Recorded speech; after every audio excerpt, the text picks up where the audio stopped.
азиз, бародари азиз, аёдам ромада гуфтам ки информатсияе ки ҳози ҳар хел омадааст ҳози мода ҳар хелай. На самом деле iPhone меша 11 Pro ё ки метавонем 11 Max бигирем. Но аслан ба фирма 11 Pro меша. Я хело мегуфтанд ки 11 Era меша, лекин ҳоз бо официали маълумот омаданд ки хеле 11 R намешавад. Кейсошона то пешаи сар кардани бировардани iPhone 11 кейсошона як кас ам компанияш медизда инам хеле оболочкаи оҳанша мебара мепарда. Оказывается, цена ҳечка намедизда ҳамин чизораву комплектатсияи ҳамин қоғази вахти компания оҳанша медода барои чихол создатело дар хитой-питойда. Мисол метия мега мо телефон месозем, инам хеле имина аксессуар создавад кине ки штокира продажа кине буфурӯшед. کاری خوبم میکنه چندین آدم صاحب کار میشود. خوب است نشد دیسپلی آیفون 11 اگر گفتن چه گفته بودیم آیفون 13 میشه آیفون X Pro میشه تو از آیفون 11 Pro آیفون 11 R ای آیفون 11 پروستا размерش چقدر بده نموخه 5861 ای 68 5861 так что ягон хе фарқияти основной да внешниш фарқ намекунад бо плюс чолкашам ивазшидаги чолкаи пеша чихел ки мебинед ина иҷада мисол ивазшидаги намехад территорияш ҳамин чизо нестанд дига ёки узки бачдаги ёки ноаён шудаги. Так экранаш ҳамаш олета ЖК экрано аз байн меравад. разрешениеш примерно 150 ба 850,000 дигариш ба 1450 разрешение мегапикселиш то 3800 ампера. Батареяша чихел ки гуфтем 4000 ампера райни пешингина сернимтаниса ровно 4000 ампера. ба фикри ман фақат да батареи iPhone 11 Pro да мешава 4000 ампер. Плюс ақибиш се камера дора, сета камера ранги пирамида сохтагиян. ира пешаки ягонташ придумат накарда ба фикри ман Huawei P20 Pro P20 Pro кам монанди доранд ҳамеон, лекин ба фикри ман ӯ кам монанди надоранд. ана мухлисои iPhone боша ҳози гандаи бад жидар кардастанд ки кай тайёр мешавад телефони iPhone 11. бо як чиз дигара баъд фаромӯш накунед ки камераи iPhone 11 Max вариантҳои бисёр як варианти нав придумат кардан ультра широкий формат с фотографирования. аки иш аки чихела мисол ранги Samsung яхе ҷои нуқтое ки ба ҷои айболу айсусна уҷара сурат мегира и кадрда ҳамин элемент мебия. барои инами аҳма плюс калонтариниш меган ки да ҳамиян неким аудио фотоаппарат бигири хубтар нестайтуна. баъд нашуд ки зарядни устройстваш меган ки бистри зарядни устройства оисоиса аз байн мерафтай я намуди заряднамуна ки нав уже Apple создавад кардасте, но пока и скрити информация насиб боша моҳи сентябрда аниқ мешавад ки чӣ намуд зарядка ҳаматон шоковин положенияда мемонед.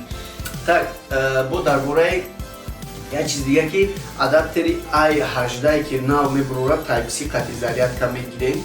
так что iPhone 11 дига ба Type-C зарядка мекунем. Lightning cable аз байн меравад, Type-C ба кор мебиёяд и плюс Type-C шумо да зарядкуна а 1.79%, яъне дар мобайни 1 соат қадам метиҳад. поддержкаи iPhone 11 Pro и iPhone 11 R модели нави Wi-Fi IP6 хати насиб бошад кор карда шумо дар хидмат мерасонад. ин намуди скорости Wi-Fi i6 шумо да позволяет мекунад ки 4 баробар ёки 5 баробар скорости отдача подачаи связа бештар кунед. кори шумо бисёр бахтез мешавад. так нашоти гигабайтҳои памяти телефон мо гап назадем. ман шумо да мегӯям ки гигабайтҳош ҳичи не изминён мемонад. ман фикр кардам ки беғар аз 512 гигабайт бо 1 терабайташ мебурояд, лекин оказывается набуда ихе, то есть 156 512 гигабайта дорам. ба фикри ман 1 терабайташа соли сентябри 2020 да ёмудагиян яш дад кардастам. баъд бо як чиз дига ки системаи iOS нав i13 мешавад дар ҳамаи макбукҳо даваё дахл дорад. и шумо метавонед ки определенно коротуна иҷро кунед. Да, бо канали мо бошед, нома Шерхана, инстаграм ма дар поёни инҷа метавонед бидуре подписаться кунед, любой савол боша дар бораи техника и сус рекомендация бесплатно мо шуморо метем. И короче ягон пешниҳод дошта бошед дар ин комментария бинависед. ҳозир мо мебуроем камера кати мерем як-се одаморо раҳда мебинем дар бораи iPhone 11 чӣ фикр доранд, ждат кадестан накадестан, фикри ба ёя мебинем, мефаҳмем и баҳо метем. Let's go. Потом шумора мисол интереснай.